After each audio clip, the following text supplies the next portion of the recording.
I'd like to thank you for watching this video on our teaching from the book of Galatians. We're studying verse by verse through the book of Galatians. Today we're going to go to Galatians, the 5th chapter, verse number 8. I want to encourage you to go back to yesterday's and actually take the time and go back and listen to all of these videos as we piece together this wonderful book of the Bible.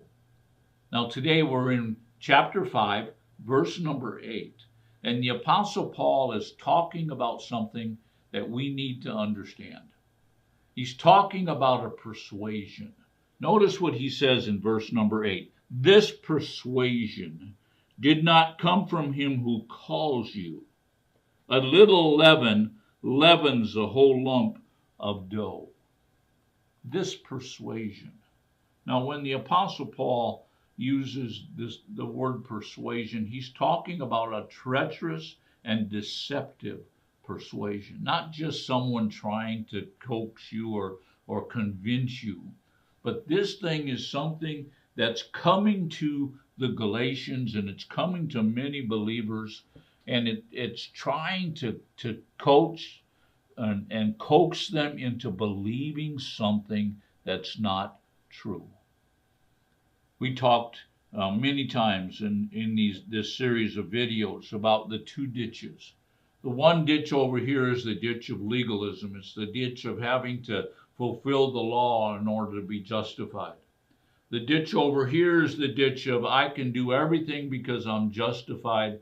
I don't have to worry about sin. I can sin as much as I want. Grace will cover all of my sin.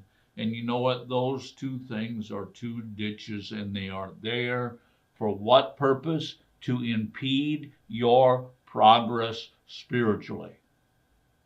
To keep you from progressing and moving ahead.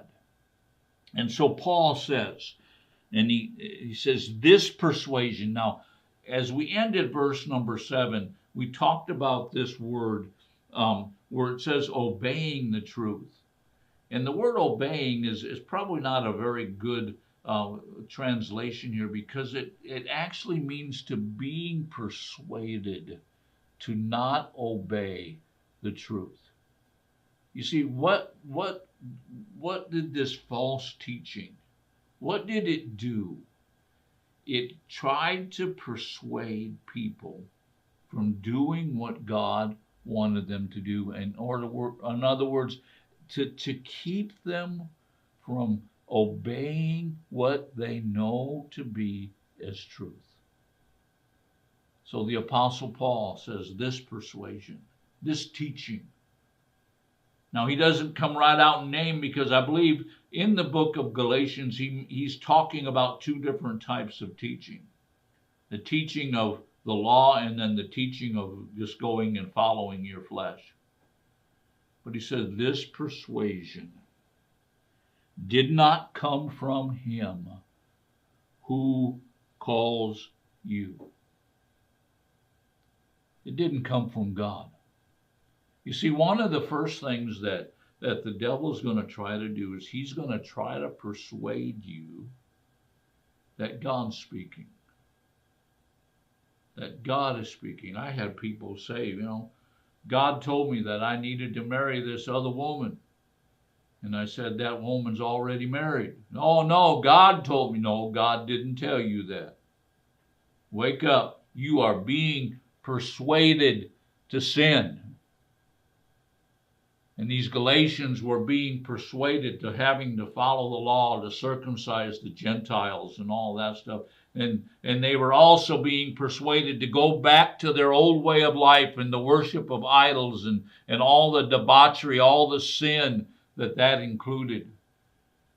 And the Apostle Paul said, this persuasion, it comes to you and it calls you, it tries to convince you that this is God speaking. And the Apostle Paul comes right out here in verse number 8 and said, it's not God. It's not God who has called you. Now, notice again the language that he uses. He says, this persuasion did not come from him who calls you. who calls you.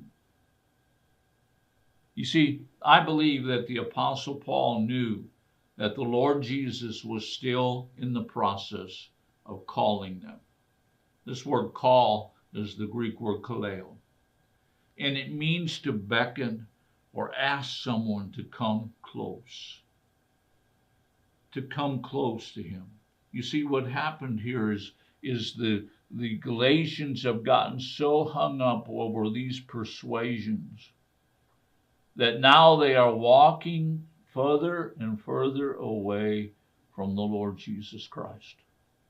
And Jesus is standing there and he's saying, come back, come close to me, come into relationship with me. You see, Jesus isn't standing there going, well, if you want that, then go ahead and leave. No, he's calling them. And you see here in this verse the tremendous compassion that Jesus has for the Galatians, even though they are in error.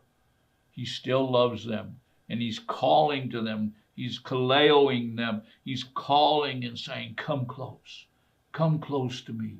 You see, when you're close to Jesus, you know what? You know the truth. And when you know the truth, then you're free. And so Jesus is still calling them, and that's what the Apostle Paul says. And then he goes to verse number 9. And he says, a little leaven leavens a whole lump. What's he saying? Well, we need to understand that a little bit of leaven can change a whole loaf of bread. Many years ago, I bought one of those bread maker things. And I would put together the dough and the stuff. And you know what? You put a half a teaspoon of yeast, that's what leaven is, into that loaf of bread. In proportion, that's a very small amount. But you know what happens? That bread changes. It becomes airy. It becomes fluffy. And what the Apostle Paul is telling these Galatians is just one little bit of error.